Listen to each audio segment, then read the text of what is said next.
Welcome back, friends. This is Evon Davis, your time-traveling warrior. And today I'm discussing the 250th anniversary of the U.S., which will be in July of 2026, less than a year away. And we're going to have some phenomenal alignments in July of 2026, which I'll talk about later. Right now, I just want to ask the question, can MAGA turn back the clock? And there's a reason why I'm asking that question. So, on the occasion of the nation's 250th anniversary, I think we really have to ask this question. Can they turn back the clock? That is, can we as a nation return to the United States at the moment of its founding, as if our history over the last 2.5 centuries could be erased or undone?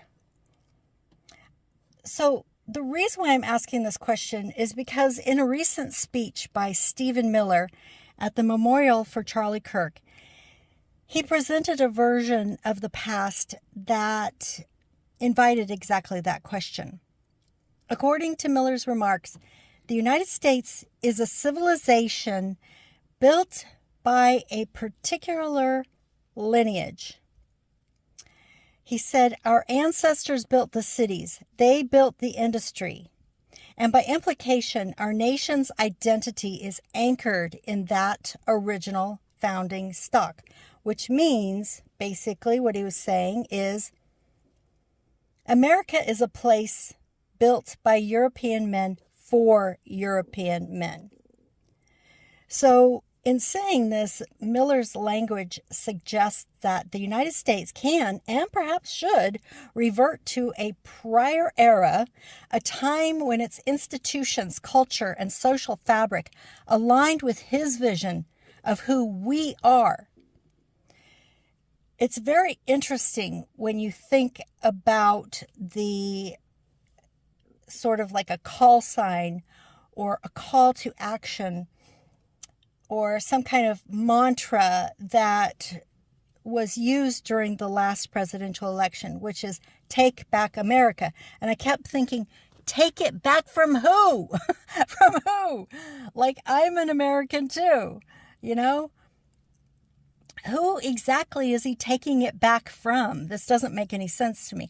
Well, the more I went deeper and deeper and deeper, I began to understand what exactly they meant by this. But the thing is that it implies that we are not Americans, okay? That only they are Americans. Like, they're the original Americans. They're the only Americans. And so his statements imply a desire to reclaim or restore a past order, to turn back the clock to the beginning of the nation's story. He suggests that the U.S. is not the idea of a melting pot. Rather, it is a place built by European men for European men, and it should be restored to that. Now, on a personal level, I don't actually need to have an opinion about this. All we need to do is look at the cycles of consciousness expansion. Karmic cycles of consciousness expansion return to the same issues over and over and over again. But each time we return to those issues, we are at a higher, more expanded level of consciousness. Its shape is that of a spiral of consciousness evolution. A spiral is made of circles, each circle at a higher level, wider and more expanded. So first, the ambition to turn back the clock is actually impossible. We cannot erase 250 years of history. We cannot erase the change of the transformations, social, cultural, economic, that have occurred. Nor can we disregard the experiences of countless individuals who have entered into the American story.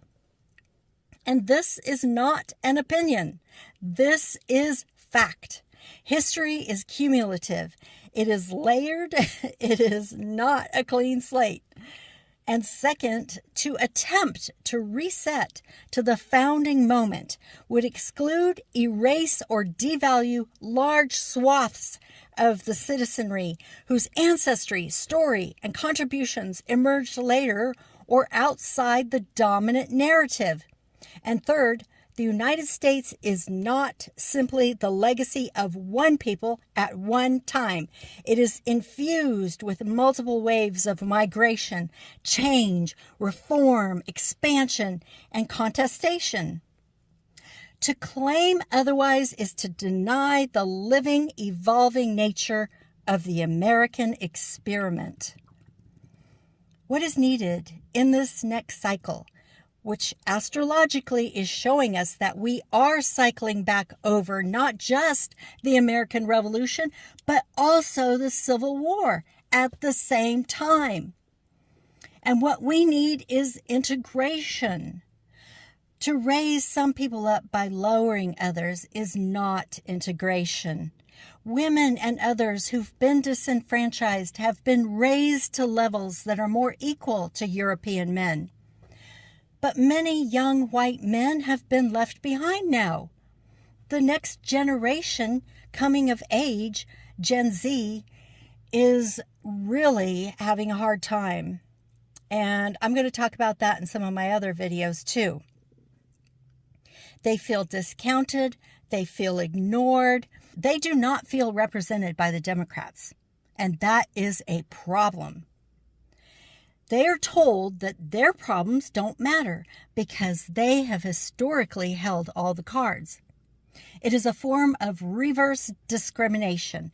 Not only that, but we are being taught to hate each other, left versus right.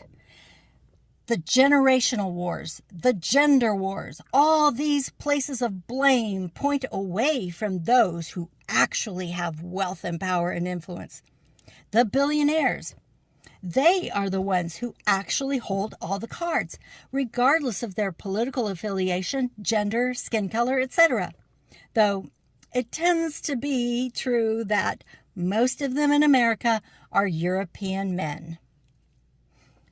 So when we explore this idea that we could return to the founding of the nation that was built by European men for European men, these people have more in common with a British monarchy than they have with most Americans. We're the rebels. They're the monarchy. As soon as we unite on all levels, regardless of political affiliation, regardless of gender, age, skin color, religion, etc., we will be unstoppable. So please understand that your neighbor, regardless of those things, regardless of his or her political affiliation, gender, age, skin color, religion, etc., is not your enemy.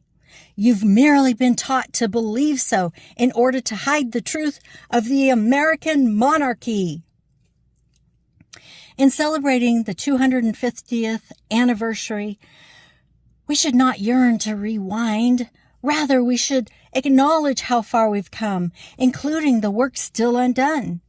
If you're enjoying this kind of content, please give it a like and a share. Be sure to subscribe and comment below and let me know what you want to hear about next. And I just want to let you know that I'm starting my New Year special. My reading special for the new year is $99 for an hour or $50 for half an hour. Or if you are a Patreon at the $5 tier, you can get an hour-long reading for the half-hour price. So that's an hour-long reading for $50 if you're a $5 patron. And you can cancel at any time. So you're welcome to take advantage of that if you want to, and I hope to see many of you. Just go to the link and order your reading. It should take you to an automatic scheduler, and then email me, or you can just email me directly right away to schedule your reading. Be sure to email me. The email is below because I need to make sure that I have an accurate email address for you. All right, thanks so much. This milestone invites reflection. Who have we been? Who are we becoming? And we should honor the founders' ideals, yes, but also respect the people who made good and bad on those ideals across the centuries. To turn back is not only futile. It is contrary to the very dynamism that has made the U.S. what it is today. And finally, trying to restore an imagined purity or beginning undermines the future and ignores the reality.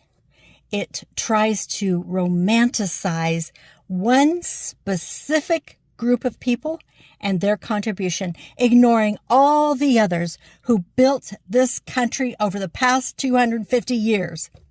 So instead of turning backward, we must look forward, building on the past, learning from it, integrating more voices into the national story, and working to make the next 250 years better than the first. And in doing so, we honor the fullness of our history rather than denying it. I hope you found this interesting. I will continue to make videos like this because we are in the most incredible time in the U.S. history. We are going over the cycle of the Revolutionary War and the Civil War at the same time.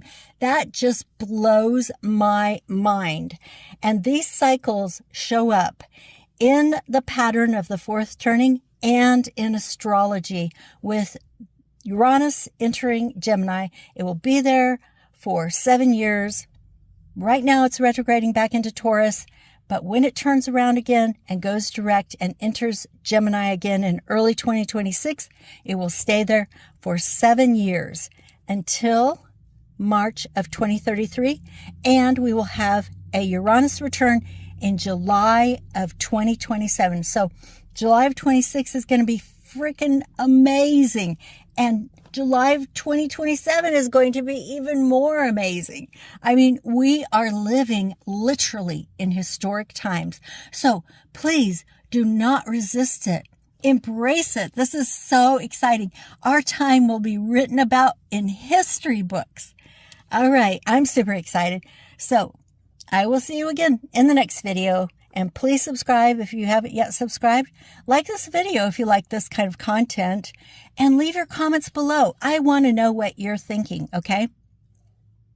And if you haven't rung the bell, please do so you'll never miss another video. And I will see you again in the next one. Bye-bye. See you soon.